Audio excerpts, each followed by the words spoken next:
Hey guys, it's Chrystal here and welcome to another Chrystal Chronicles. Today I'm going to share with you my most frequently asked question, FAQ, especially from people who I just met, which is, how did I learn Japanese?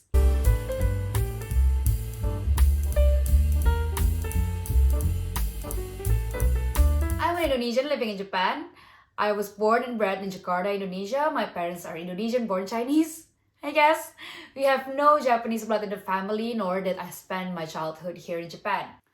I went to college in a super countryside part of Japan, but the circumstances was very unique, where I could survive 4 years of college without speaking Japanese, without mastering any Japanese language.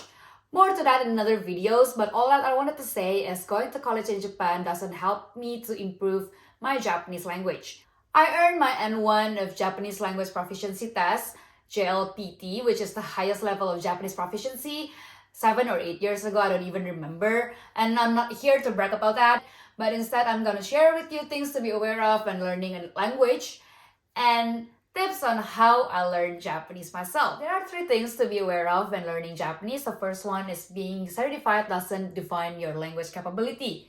Before I get to further details, let me explain that I mean no harm, no offense, and nothing to discourage those who has already passed the N1, 2, 3 test or those who are taking the test from now on. To get certified, what we need to do is we need to take a test. And what do people do before taking a test? Correct, we study. Just like any other test, just like your physics, chemistry, accounting test, what we need to do is to study. There are dozens of textbooks out there, and there are also free websites that provide sample questions of JLPT that you can actually check them out and you can actually study. Once you get the grip on how the test is going to look like, you can actually pass the test. Why? Because you work hard studying. But does that guarantee you to be able to explain when you get into trouble to a police officer or to the doctor when you get sick? I think that's a different story. The second one is a sense of allergy. I cannot seem to put the right word to this, but in the process of learning or even in your daily life, have you ever consciously trying to avoid speaking or reading things in Japanese? For example, the manuals of your electrical appliances or restaurant menus, which is all written in kanjis or hiragana or whatever, or all those documents that you search on Google. Have you ever feel like, I cannot read these things? Yeah, I did that a lot of time too. That's what I meant by sense of allergy. With the shift development of AI, we can just shift all those Japanese letters to English or to whatever your mother tongue is, and it is super convenient. But this way is kind of getting in the way of how our brain can get used to all those letters. I know it is hard, and it was hard for me too at first, but we can only learn by getting used to it. The third one is a sense of urgency. I think this part is where my language improved the most. After I graduated from college, I was working for a Japanese company in Japan. I still do now though. And I was forced to read, write, type, speak and listen, of course, in Japanese. I was forced to be able to communicate in Japanese. I was very lucky that my superior was kind of understandable with my language handicap, but I still need to do my work. That is how I started to shadow. I tried to imitate my colleagues and how they write emails and how they speak, how they present, and those things. I have my foreigners friends also here living and working in Japan, but their job doesn't force them to use Japanese, or they're working with other foreigners, or they don't even use it at home.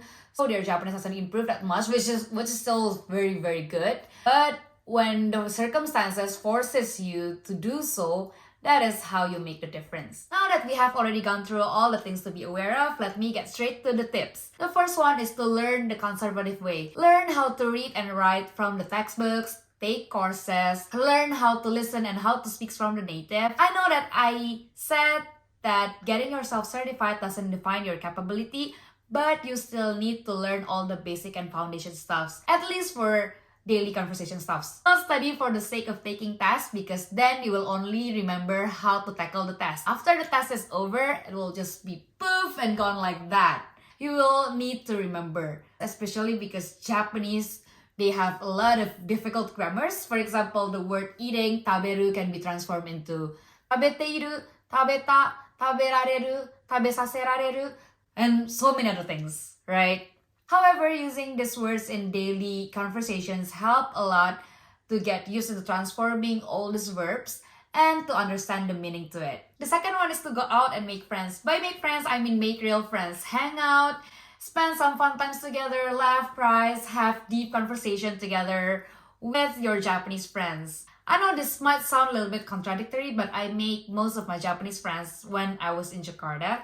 Yeah, how did that happen, right? Because I was transferred for work in Jakarta and I found out that I have no friends. By no friends, I mean I have no one who I can share the same value of being a salaryman outside of Japan. We didn't work 9 to 5. We sometimes work 9 to 11, or sometimes we also work on our day off. We go golf just for the sake of making connections, or we go nomika almost every single day.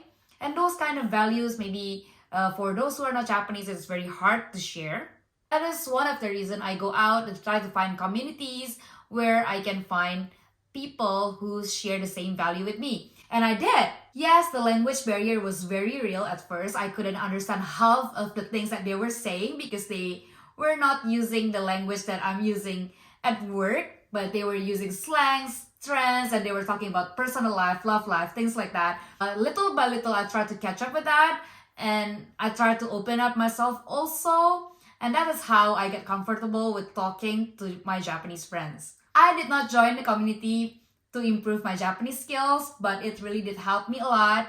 And being comfortable talking to native Japanese has gotten me as far as making connections to people that I have never imagined I can connect with. And I gained a lot more confidence ever since. The third one is to read the context. You might have already heard that Japan is one of the countries who has the high context culture. High context culture will use communication in underlying context, meaning and tone in the message, and not just in the word itself. Read between the lines, read the air. You might have already heard the phrase of kuki yomenai in Japanese, which refers to someone who cannot read the air. So whenever you're engaged in a conversation, try to read the atmosphere, try to read the air, try to empathize with the people who are talking. That is how you can read the context. If there is a word that you're not familiar with, the words that you have never heard before, don't just try to look it up in dictionary or Google it up. Try to understand the context, try to guess what they are trying to say by the way they are saying it, and try to read the air. This one might be hard to understand, but try to be aware of this thing whenever you're engaging in a conversation. The fourth one is to keep up with trends. Watch TV, check your Instagrams on whatever it is that is trending right now. How is this popular? How is that popular? How is people are so keen on Shohei Ohtani and who is he married with, and things like that. This will help you not only in engaging conversation, but also to understand the value of the society. Believe it or not, I had no interest at all in anime, manga, or Japanese when I first come to Japan. I didn't even know who they are. I read Doraemon before, but it was just that.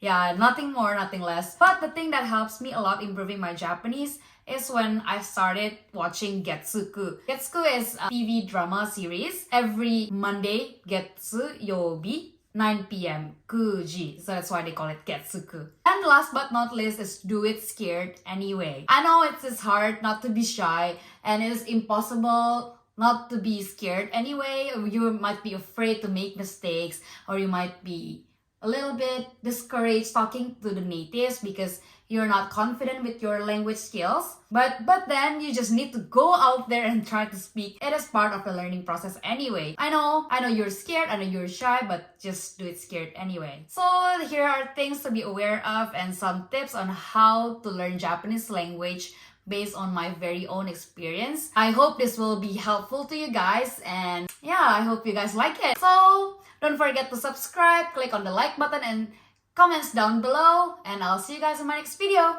Bye!